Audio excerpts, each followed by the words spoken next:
Hello, this is Reverend Don Lewis coming to you from the beautiful metaverse and more specifically from beautiful Danville, Illinois, homeland of the Corellian tradition.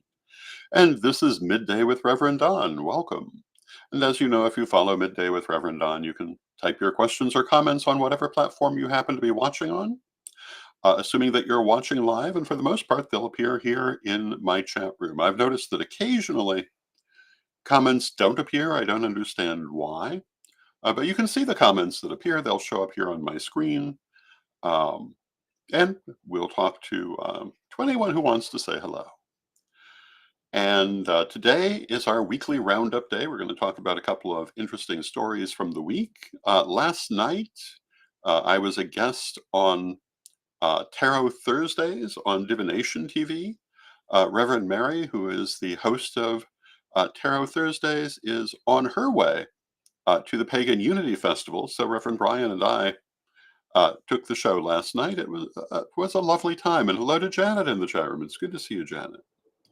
And it's interesting. I noticed as I was going through the hour that the thing that Tarot Thursday reminds me of is being the period when I was much younger in my psychic work and would sit around doing practice readings with friends. It has some of that feeling about it. Just doing quick readings um, of the kind that you might do when you're training to improve your skill, and it's enjoyable. Um, it's been a long time since I regularly engaged in something like this. Um, Hello to Antonio in the chat room. It's good to see you, Antonio. For a number of years, I really only did psychic reading at charitable events of different kinds. And it's interesting to be back into it. And if you're interested in a psychic reading, I am available. You can book a psychic reading with me at CorellianPublishing.com, or you can instant message me on Facebook or email me at donlewishp@aol.com and we could set something up. Or if you're in the Danville area every Saturday, I read at Earth Spirit Emporium, and I'll be there tomorrow. Now, today we want to talk about stories from the week. And obviously, the main story from the week was the eclipse. And I started the week by talking about the ritual that we were doing for the eclipse, that I was doing for the eclipse. And many other pagan groups were doing rituals for the eclipse as well. Many individual pagans were doing private rituals. Um, and it was, I think, for us, a major spiritual event, certainly from a Corellian point of view. Um, um, and I thought it was a lovely ritual. We went down to the Vermilion River, and a number of people joined us online for the ritual. And we had 98% totality here in Danville. So I actually had a good view of the eclipse with my silly little eclipse glasses that I think we even got a photograph with, and certainly appeared in the video. And it was quite spectacular. It was lovely to see it. I've lived through a number of eclipses. I've talked about previous magical work we've done with eclipses. Um, but I would say that in some ways this was the most memorable one for me, partly because I had the best view of it that I think I've had. Many previous eclipses have not been anywhere near totality where I was. Of course, I've been in various different places over the years. So it was quite nice to get to see this, and different people had different takes on the eclipse. In the magical world, some people view the eclipse more in terms of the significance of the disappearance of the sun's light and more in terms of the significance of its return. Um, we used a little bit of both of that. We did a little releasing for the disappearance of the light, and then our manifestation for its return, the things we want to see reborn and rejuvenated in our lives. But some people perceive the eclipse as a more problematic energy, which in some ways is arguably more traditional, um, but not necessarily any better. It's a matter of how you're approaching it, what you're taking away from it. And this is true in so many things in life. The eclipse is both the disappearance and the reappearance of the sun's energy. Therefore, it is possible to view it from several different points of view. And my point of view, as we talked about, is that this is that chaos moment when old patterns are broken and new patterns can be set. And therefore, a very excellent time for magic of all sorts, especially in this case, rebirth and renewal. Now, outside of our community, there were some really interesting ideas about the eclipse. I'm not quite sure what else to call them. A large number of Christians seem to have felt that this was the sign of the rapture. Um, Made a huge deal out of it for a few days beforehand, and apparently, um, in some cases, a bigger deal than others. And I don't know. Is this the 30th rapture I've lived through? Um, they seem to happen pretty much every day. I understand the next one is going to be April 23rd. Um, I really, really kind of wish I'd been collecting "I survived the rapture" stamps for every one of them. I'd have quite a book full. But there were a lot of people who apparently thought that that's exactly what was going to happen. And the idea of the rapture is that all the good Christians disappear and are bodily assumed into the heavens on that day. I remember in 2011 or 2012, there was a rapture. And a lot of people took empty sets of clothes and laid them out and took photos and to document that, yes, this actually happened. I was kind of hoping that we would stand behind the idea when the next one came out of saying, no, no, this already happened. We have photos. We can prove it. You just weren't taken. But no, they just keep doing it. Um, it's interesting to see that no matter how many times this fails, it doesn't stop them from doing it again. And it is an example of the strength of delusion when you see it wasn't true, but you still hold on to it. And when we talk about things like Christian nationalism, Christian dominionism, this is the strength of their delusion. It certainly does not take into account reality. And like I say, this is maybe the 30th time they've made this same prediction and had it fail. Um, but they're so determined that the prediction must be true, they just change the details and make it again. Um, I will say I've known a number of people who came to the pagan path after experiencing one of these failed second comings and did realize that they were dealing with a delusion. But it seems that for most of them, the delusion somehow still holds. Um, Personally, if I'm dealing with something that's represented as a prophecy and it comes and does not happen, then I usually assume it was not an accurate prophecy, unless there's some accentuating detail that changes the case somehow.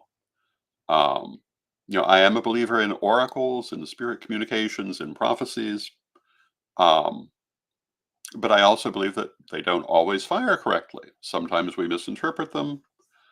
Sometimes they weren't legitimate in the first place. I've seen a lot of oracles that played out exactly as they were described, and others that did not, depending in part on where they came from. But when you're on your 30th one in the matter of just a couple of decades, you'd think it would occur to you that this isn't happening. You would think that you would look at the actual wording of the prophecy, which at this point cannot be fulfilled. The details of um, the prophecies regarding the second coming of Jesus are already past. You have to really twist it to make it in any way relevant to the future, because not only is it really only relevant to the past. It's hundreds of years in the past, and impossible to be fulfilled at this point unless you really alter it. But they keep altering it and keep finding new ways to do it. So on the 23rd, we'll watch them again and see probably the same things happen. Now, there's another little news story connected to this.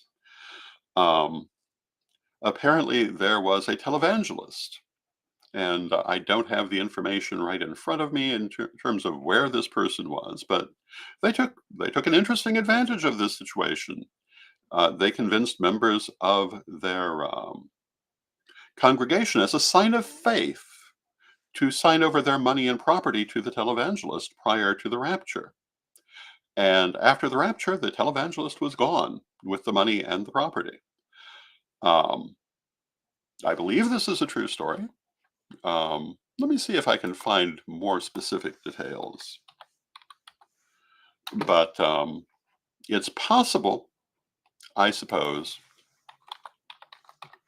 that it might just be a cautionary tale. But I've heard of things like this happening before, and this is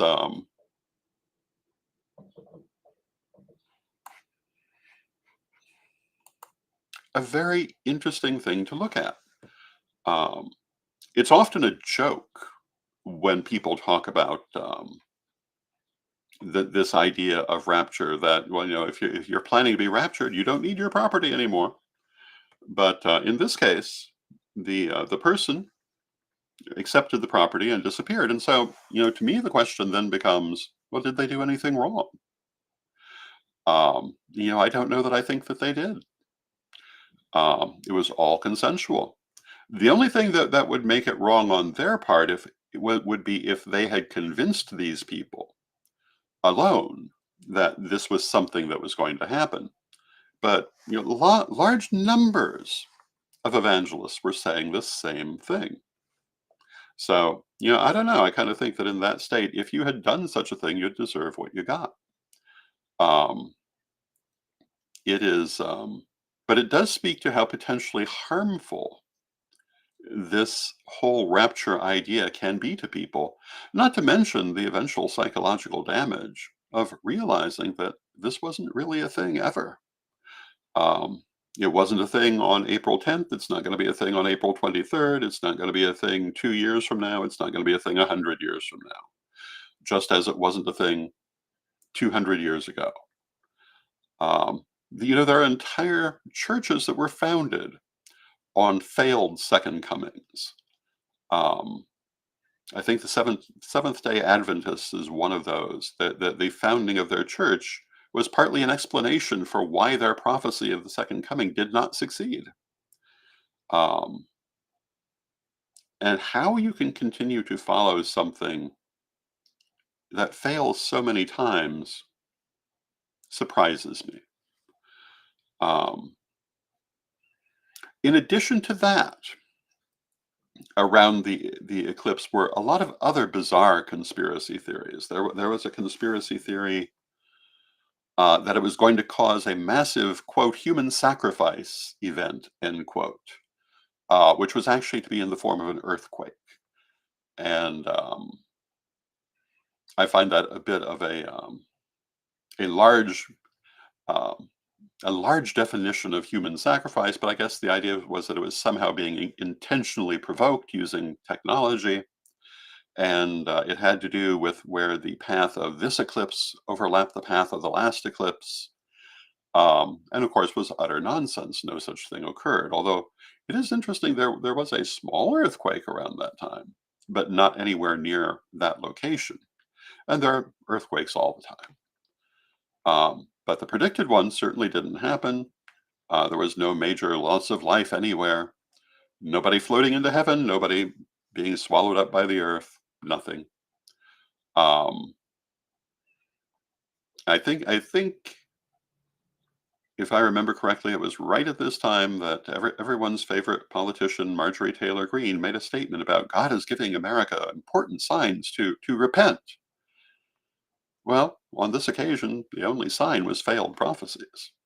And maybe it is a sign for certain people to repent of foolishly believing in failed prophecies, and to use a little critical thinking skills in what they do believe. Now, I'm about as woo woo as you can get, to use a certain phrase. I believe in psychism. I believe in magic. I believe in all these things. I believe in most spiritual phenomena, albeit not in the oogie boogie sort of way. But I still consider myself a person who uses critical thinking skills. My belief is based in part on my personal experiences, in part on tradition, not on blindly accepting ideas. I don't believe in blindly accepting ideas. And you'll remember, was it just yesterday, or maybe it was Tuesday, that I was talking about. I'm sitting here talking about the vortices of the earth, the chakras of the body. But I pointed out, don't just listen to what I'm saying. Go do your own research, and you're going to find that for the most part, what I'm telling you is going to be in line with what everyone else in this field is telling you. Or if it differs, I will usually explain that for certain things I'm speaking from a particular background, but you'll find that other people from that background will be saying the same thing too. Um, it's not like I went out and was suddenly struck with bizarre ideas. I've spent a lifetime studying these things, and I've tried to study them with critical thinking skills, which, if you ask me, is why I am fairly much opposed to oogie boogie psychic spiritual things. Um, I was talking about the Warrens and their work, which I consider completely objectionable, partly because there's no critical thinking involved with it. It pursues a certain agenda, and if you look into it, it's not actually there. The things that are described don't hold up to investigation. Um, with a lot of spiritual phenomena, if you do investigate them, you'll find at the very least that they hold up in the sense that people have been saying them for a long time, that people have believed them for a long time. For example, the haunting of Hampton Court Palace. Not at all a new story. Um, Occasionally new chapters, and lots of people claiming to be witnesses over a long period of time. Is it possible to explain it away? Certainly. Um, there's a famous case in Versailles where two completely credible witnesses claim to have somehow stepped through um, a wall in time and found themselves briefly in the 18th century. Um, Absolutely verifiable in terms of these two people really existed. They were really quite credible as people, and they definitely said it at the time and continued to say it throughout their lives. Can it be explained away? Well, it's been suggested that what actually happened is they ran into a group of historical reenactors, but that hasn't been documented. It's only been suggested, I believe. Um, but, a little critical thinking skill, you at least find something there. I was talking about haunted dolls the other day, and how some people think this is a very common spiritual event. But if you look historically at traditional stories of hauntings, you don't really find it. And if you look at the modern ones, they often don't really hold up very well. This is what I mean by using critical thinking skills. You actually look at what you're researching, not just accept it because someone said it.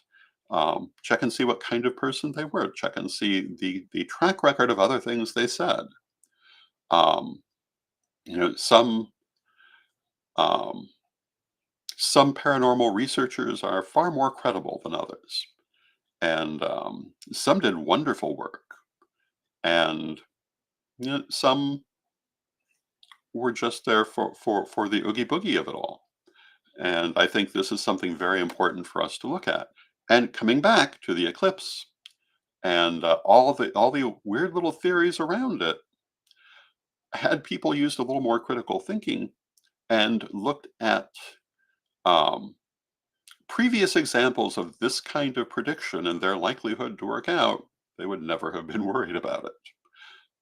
Because this is a garden variety prediction that we see all the time, all of the different bizarre theories. Um, the truth of the matter is that while an eclipse may have metaphysical aspects, it's a very easily predictable occurrence. It happens on a mathematical schedule um, when the orbits of the Earth, Sun, and Moon come into a certain alignment, and it can be very easily predicted and is. Um, if you're a believer in the effects of these things metaphysically, there are things there, but the idea that it is somehow massively disruptive to the everyday life of the Earth in mass human sacrifice events or um, so forth is certainly not borne out by previous eclipses, and no particular reason to think it would be borne out by this one. Um, as something with an astrological effect, something with a metaphysical effect, that's another matter. Um, but the wild conspiracy theories usually don't hold up very well when you look at them, and certainly didn't in this case. Now, there was another story, and this all happened on April 8th, this Monday, and there was another story that happened on April 8th, which is directly related, in my opinion, and this happened in Salem, Massachusetts. And there was an explosive device thrown onto the porch of the Satanic Temple in Salem, Massachusetts in the early morning of that day. Nobody was on the property at the time, and nobody was injured, which is good. Um, but um, the FBI is involved in it. There is ongoing um, investigation. The mayor of Salem, Dominic Pangello, said, "You know, while I'm glad no one was injured in this attack, I nevertheless condemn this action in the strongest possible way. Salem is a welcoming place, and violent attacks like this are utterly reprehensible." And I completely agree. The injection of violence into this kind of religious argument um, should be concerning to all of us. We've talked, well, even in this half hour, about Christian nationalism, about Christian dominionism. The fact that they're now fairly openly turning to violence in some cases, one, is not unexpected. It's part of their pattern that is repeated historically. Um, can presumably be expected to become worse. Um, I would say there's a gigantic difference between pagans and Satanists, but they don't see it that way. And it was at Samhain that they violated a Wiccan ritual in a relatively violent manner in Salem. Um, but no one, again, was actually hurt. But now they're up to throwing explosive devices. It's only a matter of time until someone is hurt. Um, and this is not a good development, and we should be paying attention to it. What's going to happen here? Nothing's going to happen here. They're not going to find out who did it. Um, I'd be very surprised if they do. Um, to be honest, I'm not entirely convinced anyone's really looking. It is, however, something that we need to be mindful of, because while we might not see ourselves connected to the organization targeted by this bomb, um, that's not necessarily the point of view of the people who threw it. And I've talked several times since it happened about the Corellian priestess who was accused of being a Satanist um, earlier this year. And when talked about it, the relatively unimportant politician who presumably hoped to build a career out of it admitted that they knew perfectly well she wouldn't consider herself a Satanist, but they considered any non-Christian, um, any non-Judeo-Christian, to be a Satanist, and that's all they really meant by it. Um, so this kind of brings me back to something I've said before. We don't all have the same friends, but we all have the same enemies in the metaphysical movement, and we need to be mindful of it.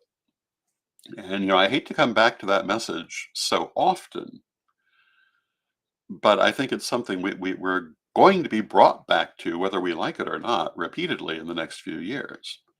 Um, and I've said before that, the idea of heading this off through political action, through social action, um, I think in many ways is a window that is closed. Now it's a matter of how do we deal with it.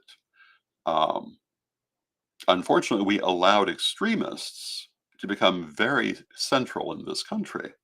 Having already watched it happen in the Near East, we chose not to take any actions to prevent it here. And we're in basically the same situation. We're watching, there was a story, was it just yesterday, about Arizona um, upholding a law that predates its existence as a state, and outlaws all abortion rights except, I believe, to save the life of the mother. Um, and we're seeing a lot of what had been assumed to be permanent rights just disappearing, and we'd better be paying attention because our rights could be among them. One of the responses to that ruling, I saw someone post a very interesting picture that said, you may think that the Handmaid's Tale cannot happen here, but here's a photo of women parliamentarians from Iran in the 1970s, and they had a series of women from the Iranian parliament in the 1970s, to contrast to the position of women in Iran today. And it's a major change because if you go back to the 1960s and 70s, much of the Near East was far more part of the modern secular world than it is now. They went back in time by hundreds of years in some places. And that's what Christian dominionists want in this country too. Whether you believe it or not, I'm warning you, it's what they want.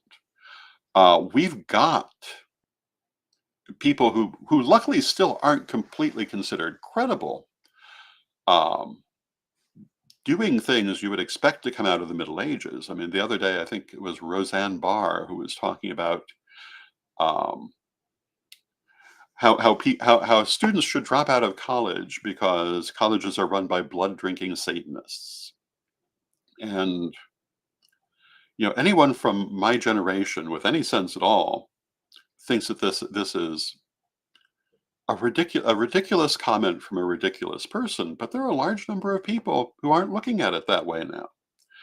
Um, this is a movement back hundreds of years when you think about it, because go back to when I was young, no one could have been taken seriously making such a statement, um, particularly aimed at a large segment of the population, because she was aiming at primarily at the Democratic Party. Um, and I'm not endorsing anything partisan. I'm saying that the woman is a fool and her statements are silly but serious. And similar statements coming from other people who are being taken seriously should be of great concern to our community. And I hate to dwell on it. Pardon me for just a moment. I guess we can say it chokes me up a little bit. But I hate to dwell on it, but I will be coming back to it many times because we cannot afford to ignore it. Um, because they will not ignore us if they truly achieve power. Um, I don't think they're quite at that point yet, but they're exerting tremendous power in this country and achieving most of their aims. And I don't see that we have any reason to think their more extreme points of view um, are not something that may become much more commonplace than they have been. Because look at all the extreme things that have become commonplace. So that's my soapbox for today. And, it's one that if we were to go back 40 years, I would never have thought I'd be talking about in these terms. Talking about it, yes. I mean, we already knew they were there, but that we would be looking at it as something this broad and this imminent a threat to our future. And are we capable of surviving it? Well, I am. Hopefully you are too. And hopefully we can do it together. Um, I don't know that I'd say that for everyone, because it's going to take determination, perseverance, and work. And um, if you're only here for fun, it's going to be a lot harder. But if you understand this is a life path that brings challenges on occasion, hopefully you're ready for it. So with that, I'm going to thank you for joining me. Um, apologize for being so heavy in my subject matter, but look at the stories. What am I going to say? And I'll be back on Monday. I hope you will join me then. And for now, let us close with our prayer, as we always do. Divine Mother Goddess, Divine Father God, beloved ancestors, we ask you to continue to be with us and guide us as we go forward and help us to determine what is sensible from what is foolish. Help us to use our critical thinking skills to make wise decisions in our beliefs and our lives. Help us to ignore nonsense and to seek out the truth of situations. And help us to survive those who lack critical thinking skills and pursue foolish ideas. Help us to build a strong and successful path to a good and beautiful future. Beloved Mother Goddess, beloved Father God, beloved ancestors, we thank you with great love and respect. Knowing you're always with us, still from respect, we thank you for your presence, and may you be blessed now and always. And I thank you for your presence. May you be blessed now and always. And again, I'll see you on